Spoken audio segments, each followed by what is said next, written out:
Hi everyone, this is part 2 of the videos for searching for sources for project number 3. I didn't want to make the video too long, so I gave you a break after that first one. In this second video, I'm going to walk you through how you can search for sources using Marymount's library databases. Now, just like we did in the last video, the first thing I'd like you to do is open up your computer and go to our Canvas site.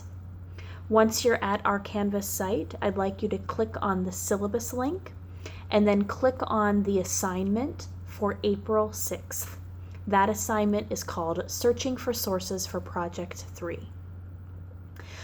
The text box that's in that assignment, as you know, reads that in your last brief assignment, you chose a topic, a research question, and identified some key search terms. We are now going to continue searching for sources for our project. Now, we've already done the first couple of steps in the text box. We are now at the section where you are watching the second instructional video about using the library databases to search. You will still need your handout, the Word handout that you were working with in the last video. It's just now we are going to move on to pages 2 and 3 of the handout.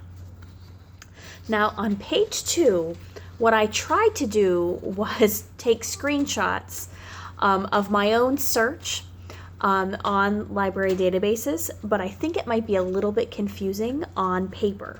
So instead, I'm going to talk you through it in the video. With that said, you can skip over to the last page of your Word document. It is another page that has 2 text boxes and space for you to type in MLA citations for articles that you're going to find in the research databases. So for now, we're only going to be working with the 3rd page of the Word document. So, first things first, let's go to your computer to our assignment text box for searching for sources for project number 3, and please click on the link to the Marymount library databases. I'm going to follow along with the steps on my own computer. When you click that link, you're going to have a blue and white page come up in which you're at the Marymount research databases. You'll see in a text box on the screen that there are a list of different databases that we can search in. What I would like us to do is click on the first one that says, and I think I have it listed on your Microsoft Word document, it says Academic Search Complete. So please go ahead, click on Academic Search Complete, and sorry, I have to go off screen to actually see my Academic Search Complete. I'll be right back.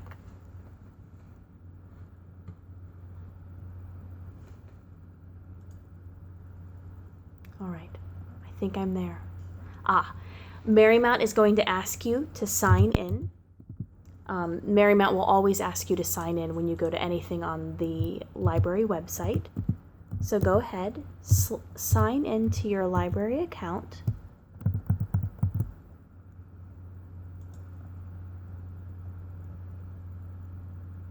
I'm waiting for my computer to sign me in.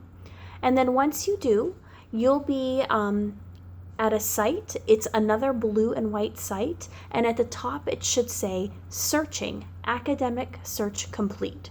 That means that the database that we're looking into is called Academic Search Complete, and it's going to search the library databases, or that library database for us to help us find really great newspapers and magazines for our project number 3. Now, remember again that you've already thought about some search terms that correspond to your research question. Now, you also have a list of helpful and unhelpful search terms from your last video, right?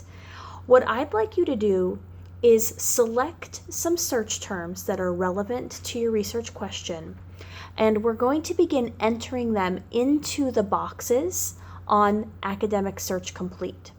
You'll see that this works a little bit differently from the internet database. In this case, you're going to put one word per box. So for me, in my first box, I'm going to start typing in first generation college students. Now, when I started typing it, literally a suggested phrase popped up right below that search box, and it reads first generation college students. I'm just going to go ahead and click on that. Then in my second box, remember, I'm interested in the barriers that they face. I'm going to type in the word barriers. And then I'm going to go ahead and click search and see what comes up. All right. Now, I do have quite a few sources that have come up. However, I'm seeing a lot of things that are about neuropsychology. I'm seeing very, very academic looking texts with all of these percentages and numbers. That means I think I need to filter my sources a little bit. So if that has happened to you, what I want you to do is look on the left side of your computer screen. And you'll see that you have the ability to search by source types. Scroll down to source types and click on it. Right now it's probably clicked on all results. Go ahead and click on newspapers. Once we do that, at least in my case, all of that very sort of academic sounding material, material that was part of really big research studies, all of that is gone. And now I have newspaper articles, right? Which are the kind of sources that are appropriate for English 101 papers. I'm going to go ahead and skim through some of the titles that have popped up. This is so interesting. My second source that has come up is called the FAFSA as a Barrier for First Generation Students. That would be perfect for my particular research project. It also reminds me of the article that we read for the midterm exam. I also have a title here, First Generation Obstacles to College Entrance. Excellent, right? So just applying that one filter, source type, and I only searched for newspapers, helped me find some sources with titles that seemed like they would be really interesting for my project. So at this point, I would like you to sort of play around in this Academic Search Complete site. If the search terms that you are typing in aren't giving you good results, remember, you can go ahead and change those search terms. Use synonyms instead. So for me, I'm actually curious about what happens if I change barrier to the word challenges. I'm just curious to see if anything else comes up. So I typed it in, I changed it, and I do have a lot more sources. So just changing the word barrier in my search term to challenges, I have so many more results. This one is called The Challenges, Persistence, and Success of White Working Class First Generation College Students. Very interesting. This one, Supporting the Mental Health Needs of First Generation College Students. This is just so interesting. The challenge of the first generation student. So in my case, it really helped me to change one of my search terms. So in my case, I kept first generation college students, but I deleted barriers and put in the word challenges, and I got more results that are really, really helpful. So the same could be true for you. If you're not finding anything that really matches your topic or your research question, try to modify those search terms that you're searching with. And again, remember to filter your sources. Remember to go to the left side of your screen, scroll down to source type, and click on newspapers. If you're able to also click on magazine, that might also be interesting and helpful. I'm actually going to click on magazines now as well and see if anything else pops up. But what we don't want are the scholarly journals at this point. Right now, we're looking for newspapers and magazines. Take some time, look through Academic Search Complete, try a couple different words, and return to your Microsoft Word document. You'll notice that you have text boxes that correspond to searching in the library databases as well. I would like you to type the search terms that you used that were not helpful in the first text box. And in the second text box, type in the words that were especially helpful. So for me, I definitely want to put the word challenges in the helpful section because it really helped me find better results. Then, when you do find two titles that look really, really good, I would like you to do the same thing that you did when you watched the last video. Type in the MLA citation for these articles. And again, you're going to look for the author of the article, the title of the article, the title of the magazine or newspaper, the day, month, and year that it was published, and if there are page numbers. But again, we are mostly consulting online newspapers and magazines, so you probably won't have page numbers, and that's absolutely fine.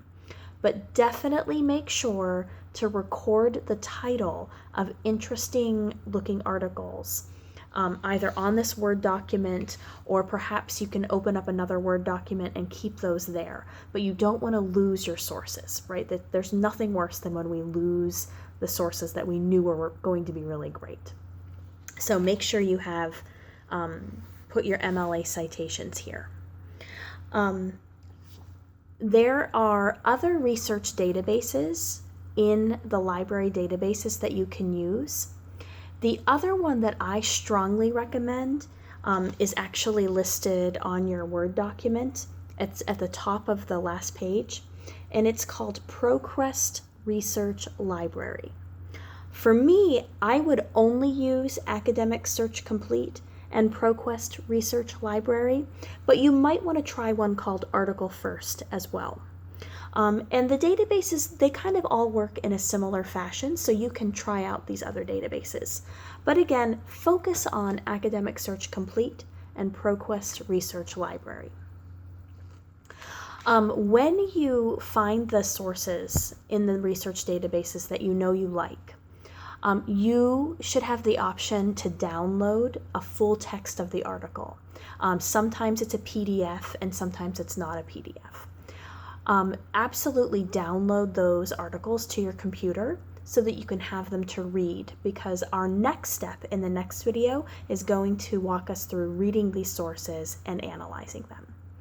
So just to recap, in this video, we talked about how we could search for sources in Marymount's library databases. You consulted the last page of your Microsoft Word handout, and you researched in Academic Search Complete and possibly ProQuest Research Library. You tried out some search terms. Some of those terms were unhelpful, some were helpful, and you documented those in the text box. And you've listed at least two MLA citations of articles that were helpful. Hopefully you've also downloaded the helpful articles to your computer so you have them to read for later.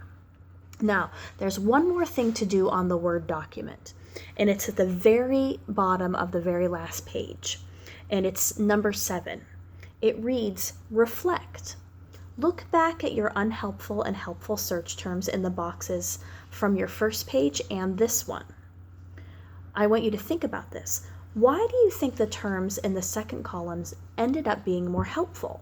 How did they help you get closer to your chosen sources? What is it about those words that made them so effective? So here, you're thinking about the difference between the words that were helpful and unhelpful. What made the helpful ones work better, in your opinion? And finally, I have another question. Did you ask anyone for help as you conducted your research? Which you absolutely should do, right? You can contact me. You could possibly ask a parent or a friend, or you might even contact a librarian for help.